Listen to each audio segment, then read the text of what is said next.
Selamat siang, saudara dimanapun berada. Kali ini saya ingin berbagi tentang topik teologi. Ya, pada minggu yang lalu saya sudah mulai dengan sebuah pendahuluan. Saya sebut nama program ini Seri Pengajaran Iman Kristen, disingkat dengan SPIK. Saya merasa penting atau merasa terbeban untuk menyampaikan hal-hal yang berkaitan dengan dasar iman Kristen. Jadi saya ingin menyampaikan tentang teologi itu apa sebenarnya. Teologi dari kata Yunani theos dan logos. Theos berarti Allah, logos berarti ilmu, pikiran, atau juga disebut sebagai firman. Jadi kalau bicara teologi, itu pasti kita bicara tentang firman. Pengertian etimologinya, ilmu mempelajari tentang Allah. Tetapi sesungguhnya waktu kita belajar teologi, kita tidak hanya belajar tentang Allah, about God, tapi kita belajar dari Allah. Kita memiliki pengetahuan dari Tuhan, maka disebut istilah knowing of God.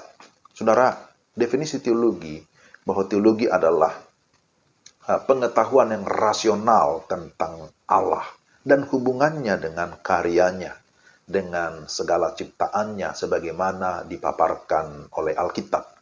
Jadi teologi kita didasarkan pada Alkitab yang kita percaya sebagai firman Tuhan. Jadi kita kalau lebih persempit maka ada disebut dengan istilah sistematika teologi atau teologi sistematika. Itu merupakan bagian dari divisi teologi yang memang mengatur secara terperinci dan juga sistematis tema-tema dari ajaran Alkitab. Ya, jadi ini yang ingin saya sampaikan berkaitan dengan teologi sistematika. Jadi teologi sistematika itu memang dibangun pasti berdasarkan Alkitab ya. Tetapi yang menarik bahwa waktu belajar teologi sistematika sudah ada di sana struktur tema-tema yang disusun sedemikian rupa secara berurutan sehingga itu akan menolong orang-orang Kristen secara khusus ya, tetapi juga semua pembaca atau semua pendengar pada umumnya akan lebih mudah menangkap apa yang merupakan inti daripada pengajaran iman Kristen. Jadi, teologi sistematika ini memiliki beberapa kepentingan. Pertama, membangun sebuah sistem yang bersifat utuh dan menyeluruh. Sehingga melalui teologi sistematika, kita bisa membangun pengertian firman akan wawasan dunia Kristen secara utuh. Jadi, cara pandang kita pasti akan dipengaruhi, akan diubahkan dengan belajar teologi sistematika. Tapi yang kedua, jika teologi sistematika merupakan sebuah sistem yang bersifat utuh dan menyeluruh, maka manfaat yang berikut dari teologi ini adalah untuk memberikan dasar yang utuh. Dasar yang utuh bagi konsep etika Kristen. Jadi teologi sistematika itu berhubungan juga dengan etika Kristen. Dan ketiga, teologi sistematika juga digunakan untuk mempertahankan diri atau sebagai bentuk apologetika dari serangan terhadap doktrin iman Kristen dan dari bahaya pengajar-pengajar sesat. Jadi apologetika Kristen dibangun dari teologi sistematika dan juga menggunakan sumber-sumber lainnya tentu ya yang berdasarkan firman Tuhan. Keempat, teologi sistematika bersama-sama dengan etika Kristen menjadi standar bagi bidang-bidang yang lain. Ya, misalnya filsafat, psikologi, dan sebagainya.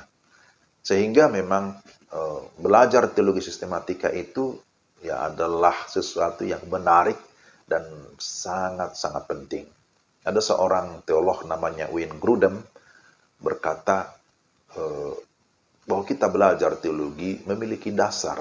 Pertama itu adalah amanat agung, perintah Tuhan Yesus ya, bahwa Yesus memberi amanat agung untuk mengajar orang-orang yang percaya, memperlengkapi mereka. Sebagaimana Matius 28 ayat 19 sampai 20. Juga belajar teologi sistematika penting karena itu bertujuan untuk menolong kita untuk mengatasi ide atau pikiran kita yang salah, artinya mengoreksi pikiran-pikiran yang salah. Juga menolong kita untuk mampu membuat keputusan yang lebih baik. Jadi belajar teologi menolong kita untuk bisa mengambil keputusan yang lebih baik, bahkan yang terbaik, khususnya yang berkaitan dengan perkembangan teologi. Juga selanjutnya menolong kita untuk bertumbuh sebagai orang Kristen. Kita menjadi seorang Kristen yang terus mengalami pertumbuhan menuju kepada kedewasaan.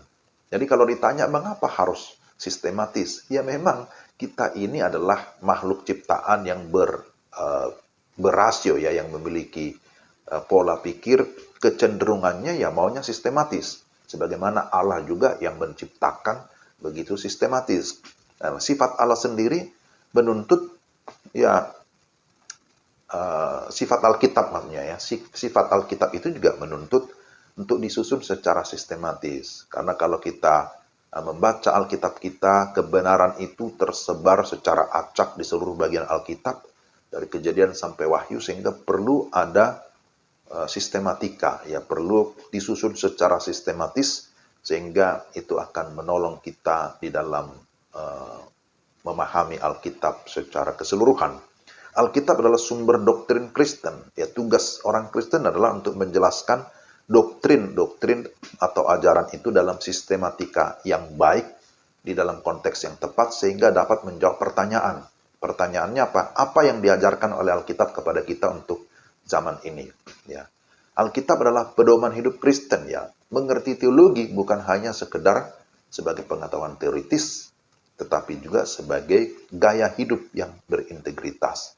Nah, keutuhan, keseluruhan, kebenaran firman Tuhan yang bersistem itu sangat dibutuhkan oleh para pekerja Kristen yang efektif, atau oleh para hamba-hamba Tuhan ya, mau teolog, mau misionaris, pendeta, dan lain sebagainya. Memang membutuhkan pemahaman ya kebenaran firman Tuhan yang bersistem. Maka teologi sistematika itu sangat penting kita pelajari, karena itu sangat bermanfaat dalam hidup kita pribadi maupun di dalam pelayanan kita. Saya kira ini dulu yang saya sampaikan pada kesempatan ini. Sampai jumpa lagi.